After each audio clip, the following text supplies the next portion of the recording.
সুপ্রিয় নোয়াখালীবাসী, আসসালামু আলাইকুম। আমি এই মুহূর্তে আছি, আপনাদেরকে যদি একটু জানিয়ে রাখি, এটি হচ্ছে নোয়াখালী সদর উপজেলার ৮ নং এসবালিয়া ইউনিয়নের ৯ নম্বর ওয়ার্ড পাকিস্তান মার্কেট।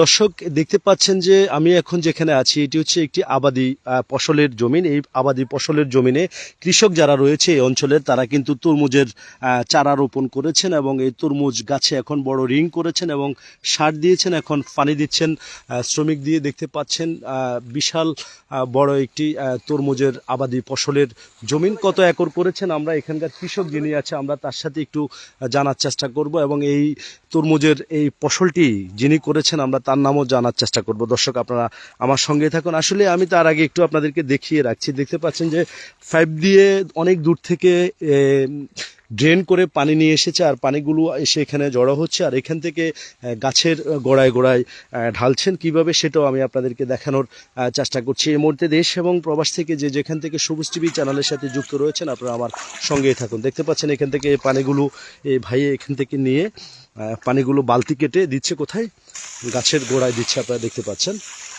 তো আমরা একটু তার সাথে যুক্ত হওয়ার চেষ্টা করব, আপনারা আমার সঙ্গে থাকুন। আসসালামু আলাইকুম। ভাইয়ের নাম? ওয়ালাইকুম সালাম, আমার নাম মোহাম্মদ সুমন। সুমন ভাই, আপনার বাসা কোথায়? আমার বাসা এই ওয়ার্ডে, আশেপাশে এখানে। আচ্ছা, এইখানে তরমুজ কত একর করেছেন? এখানে তরমুজ করেছি প্রায় 7 একরের মতন। 7 একরের মতো। এগুলো কি আপনি করছেন? না না, আমরা কাজ করতেছি সবাই। করছে কে? শামসুদ্দিন। শামসু ভাই।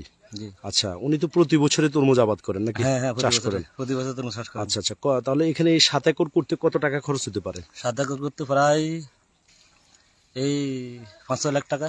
5-6 লাখ টাকা মানে খরচ হচ্ছে। হ্যাঁ, খরচ। এখন যে রিংটা করছেন বা সার দিচ্ছেন, পানি দিচ্ছেন, এটা কি বড় রিং না ছোট রিং? বড় রিং। এই রিং এর পরে কি আর কোনো কাজ আছে? হ্যাঁ, কাজ আছে, তবে এই রিংয়ের ফল আর রিং হবে না। রিং হবে না? হ্যাঁ, শেষ রিং।